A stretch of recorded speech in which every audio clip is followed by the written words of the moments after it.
everyone. It is May 9th, 2014.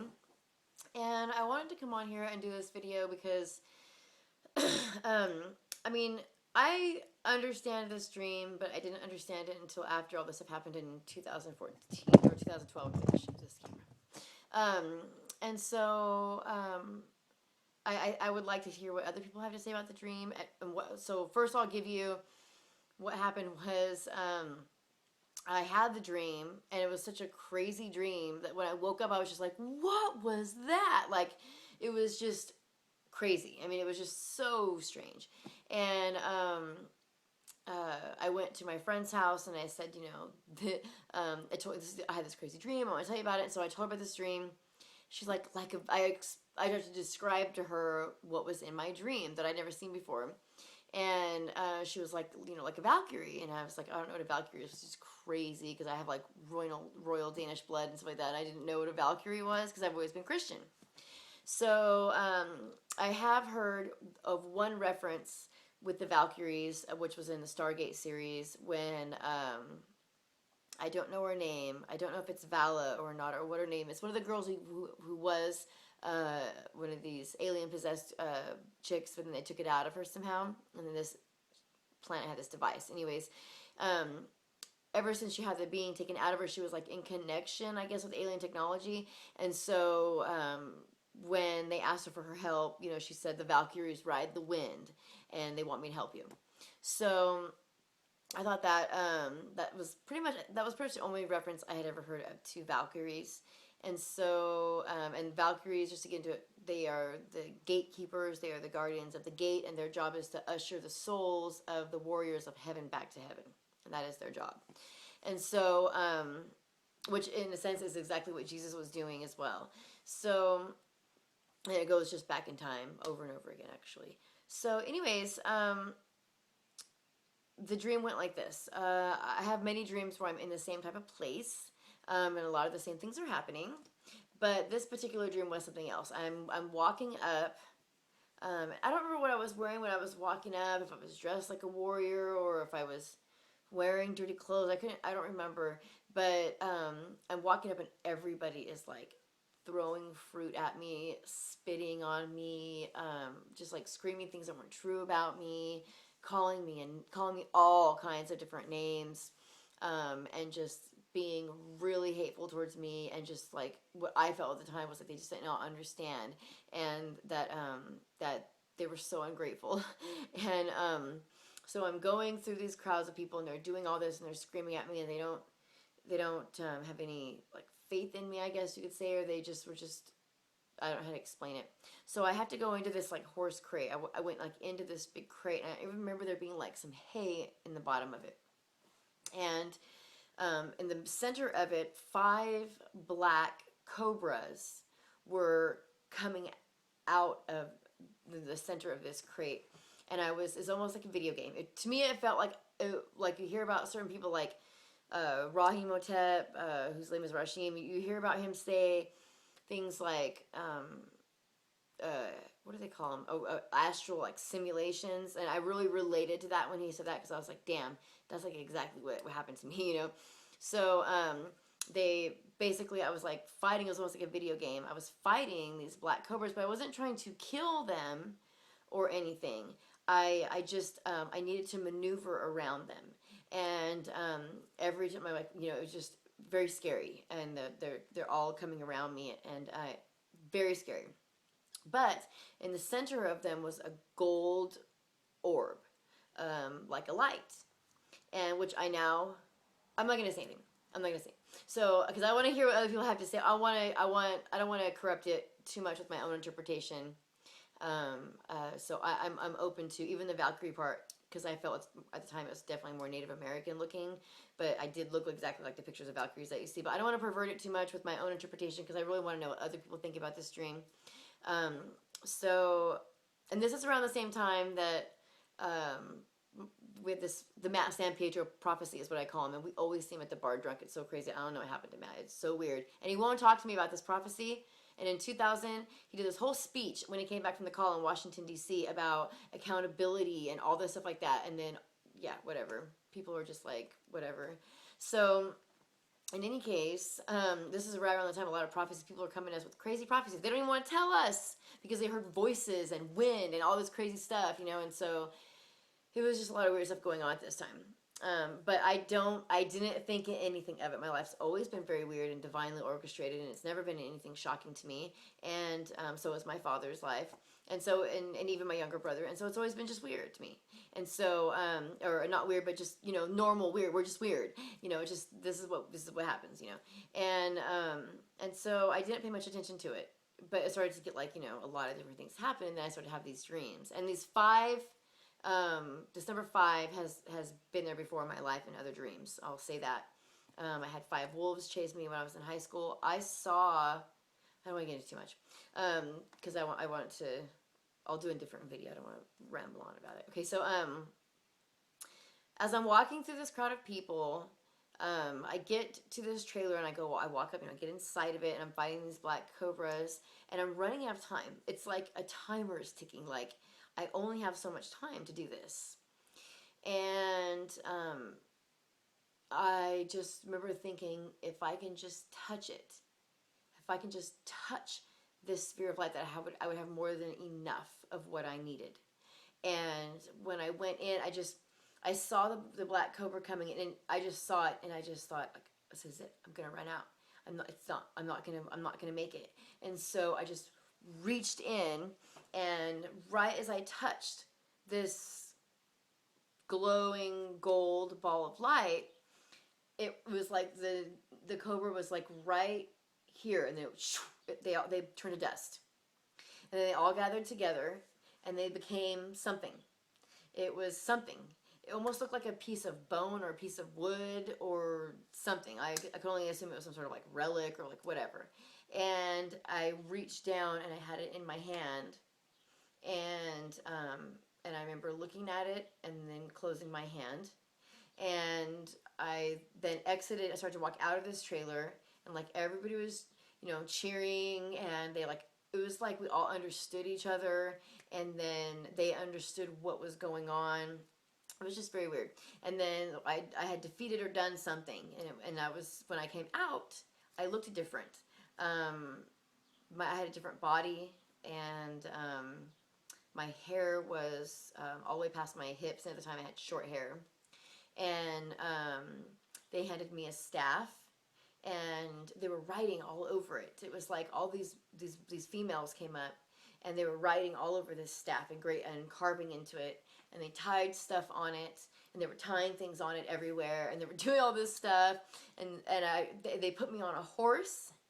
They put me on this horse, and I had the staff, and then I didn't realize it until later, when I was thinking about the dream, trying to put it all into perspective, that if I was on the horse when they put the crown on my head, because somebody came down and put this crown on my head, and it definitely felt like a crown of light, and it came down to my head, and I never really, but I was wearing it. It was like a headdress. It was definitely a whole headdress, but it was this crown. And now that I'm thinking about it, I really don't know who would be tall enough to put it on my head, or where it would come from that would come down. So I had this crown on my head, and then we all went off into this tall grass towards a river. And so that's the dream. I definitely had like a skirt on, and like what would be like Valkyrie, but Native American attire. Definitely, it was definitely Native American. I had another dream. Hopefully, it's just in here. It is. Okay. So this dream is from 2000. Usually, I'm really good about writing dates on it, but I didn't. This is Tony's dream. I wrote it in red ink. Okay, so that's that dream that I had. What else was there going on at that time? I'm trying to imagine or remember. There's a bunch of other dreams, but I want to talk about this one because it's also his Native American. Okay, so it said, I'll start. Walking on the beach, and a Native American woman says to me, "Look at the sunset." And we both looked, and she said, "The sun is spotted." As I squinted my eyes, I saw small black hole-like spots in the red and orange of the sunset. When I got the then I got the chills all over my body. Then she stopped me in the sand, and she looked at me so sincerely and told me very simply that people were and are creeping up behind me, and if I didn't remove these people from my life, my world was going to crumble apart like terracotta. Suddenly, I saw faces with no bodies, and the ones that had bodies looked like skeletons and famined.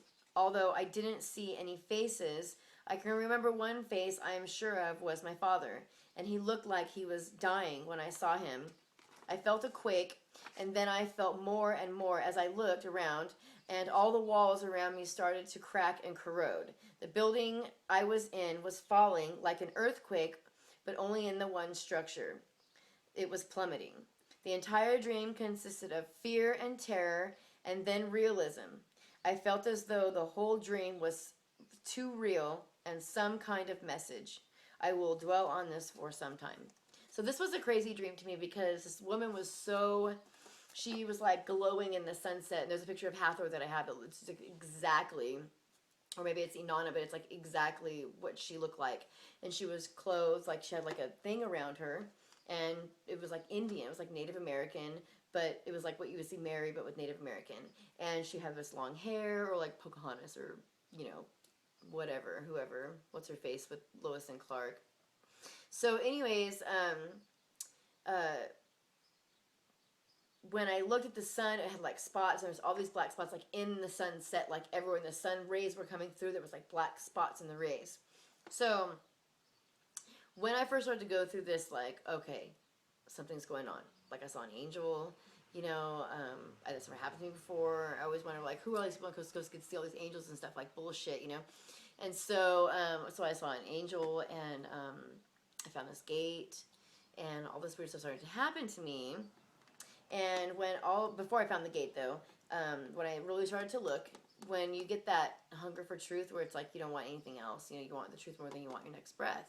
And especially if you devoted your whole life to a religion that you truly believed and argued about and fought for and stood behind and proclaimed and all this different stuff, and then you find out that there's some bullshit, I mean, it's a real glitch in programming. Like, you know, you get to the point where you're like, wait a minute, you brainwashed me to serve truth, and now you're telling me this lie. So now I'm going to be obsessed with truth, and I'm gonna find it. I'm going to seek it out. And so that's kind of what happened to me.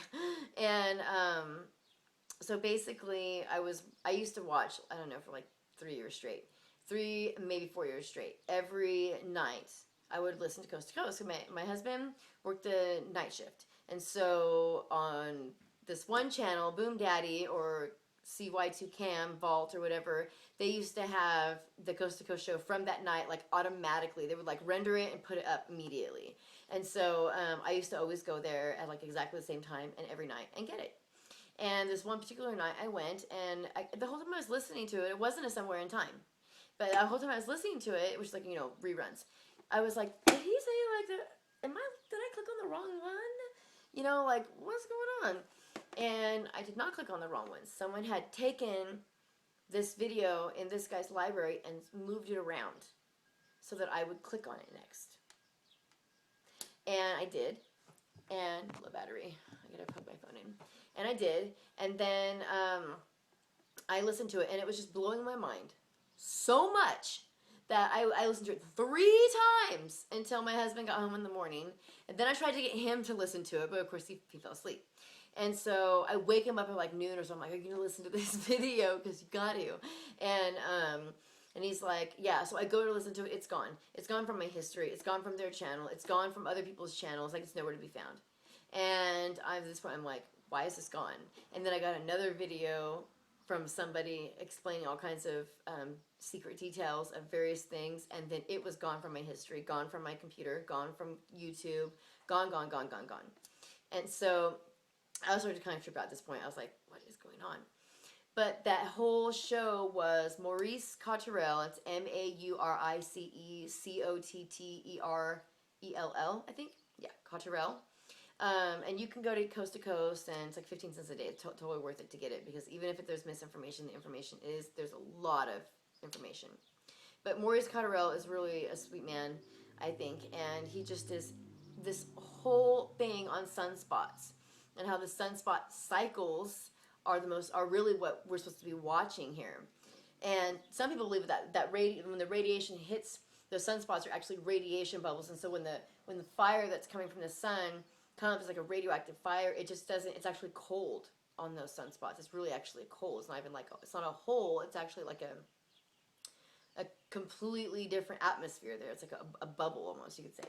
So where the fire is not able to ignite there, and it's actually cold. So they say. So the sunspot cycles are pretty much, I mean, there's so much sun worship going on throughout the ages, and almost all of it relates to the sunspot cycles. And I thought that was crazy, because that's what's in here, is sunspots. And I did not know anything about this. Really, truly, I did not. And so that was crazy. And that whole video was about the 144,000, Lord Peicow. The Red Queen is related to Lord Peicow, and you have to kind of research them separately. And the incarnations of Jesus, and the elect, the elect 144,000, which I believe are the virgins, the Marys, and what else was it?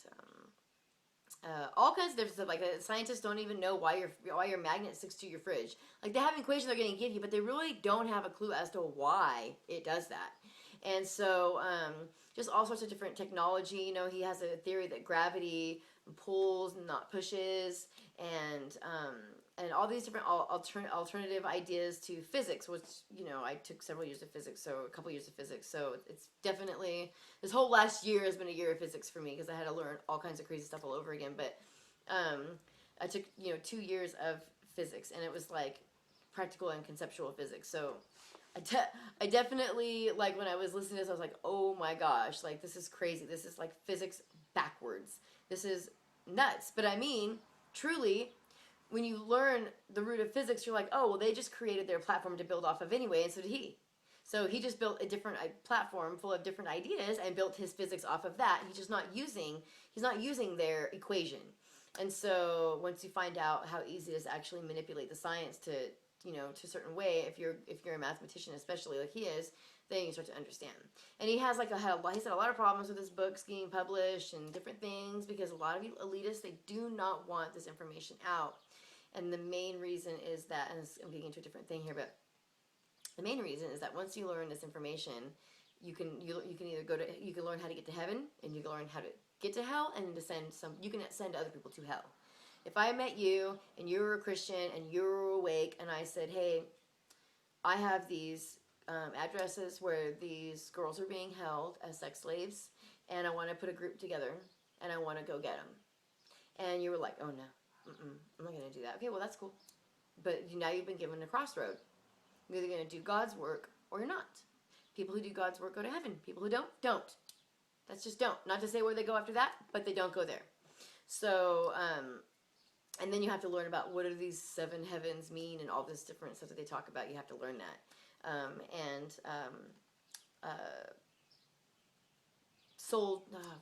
think it's the Book of Enoch. It's like 5 hours long, or 3 hours long, and it's on YouTube.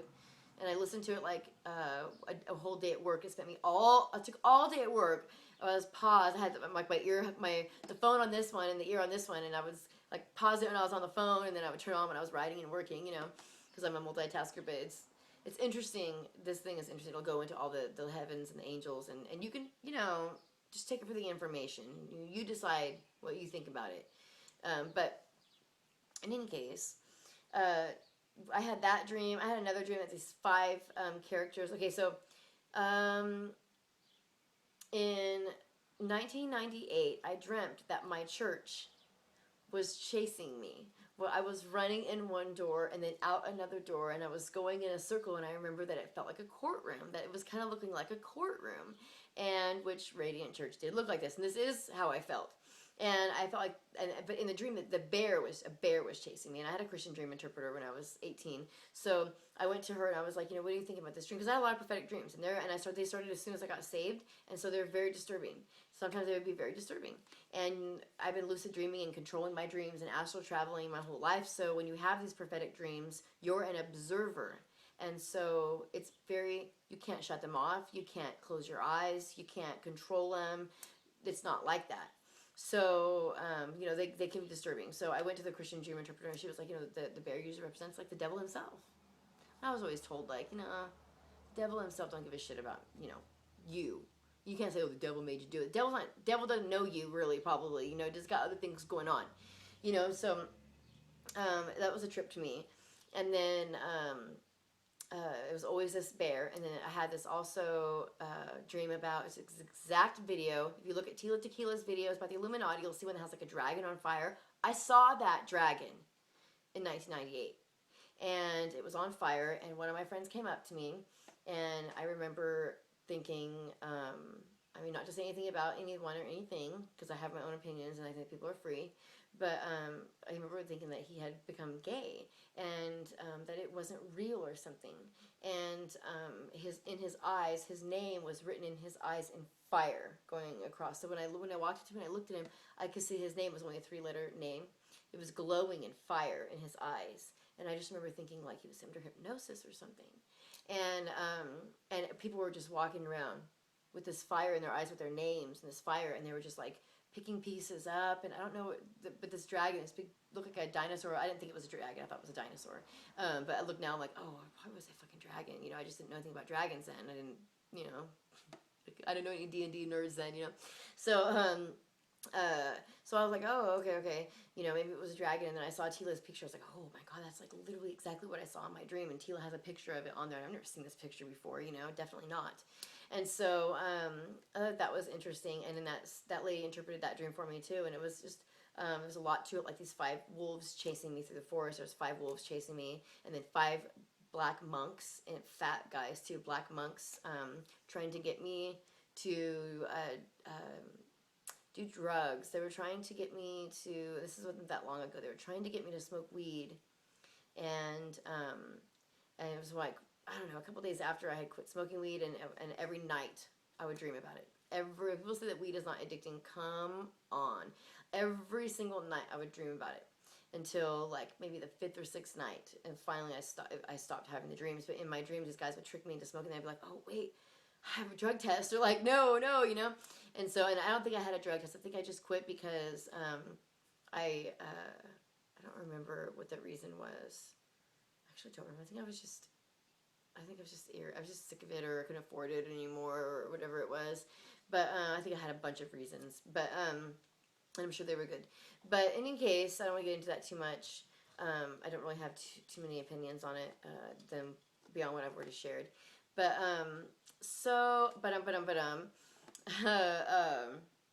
can't think of any more dreams right offhand. I did have one that I was outside of like the Garden of Eden, and there was these like creatures in the bushes like guarding the gates, and somebody, a spirit, took me up to this gate, and I was looking through, and inside I could see people that I thought were bad. And the Set Free Posse was there. All kinds of people from the Set Free Posse were there, and they had like boom boxes, and they were like jamming out and dancing. It was like this house type thing, and I just remember thinking like, because my church people had convinced me that these people were really evil and doing some really bad things, which I found out later was not true. And so I remember thinking like, how? And I don't understand, and they would, this being would take me, this spirit would take me places at nighttime, and I would astral travel, like when this shift happened, when I first woke up, right around the time I saw the angel, my cousin was having dreams about me showing up as a hologram, and I'd be like trying to tell her something, like, and I would like try to be explaining something, but no sound was coming out. She'd be like, I can't hear you, and then later on we had a massive like family breakup where like we can't talk anymore because the men in the family weren't getting along. And so stuff like that was just really weird. I felt like my spirit was coming to her ahead of time, being like, this is going to happen, and I need to tell you this, and now I can't tell her what I need to tell her, which is, she lives coast to coast every night. She'd probably understand it. So, anyways, like those types of things were happening to me. I was astral traveling over my friend's car. I saw her car at her ex boyfriend's house. I was like, oh my gosh, she's not supposed to be there. And I just happened to look down because I was on my way to somewhere else, and and then I had to call her and tell her like, hey, I saw your car in my dreams last night. And she was like, oh my gosh. And there's like a world of psychic connections like that happen a lot with me. So, but the big one was really the cobras. It was really the cobras because that dream was nuts. It was like I was a participant, but I was also one of these observers. And the biggest other dream that I had is when I was watching, it was like me, but it wasn't me, get my head chopped off. And I had red hair. And a lot of people that know me closely know this dream because whenever I dye I used to have a lot of red hair. I would get a little bit unnerved, like when I would have the red hair because I had this nightmare that haunted me.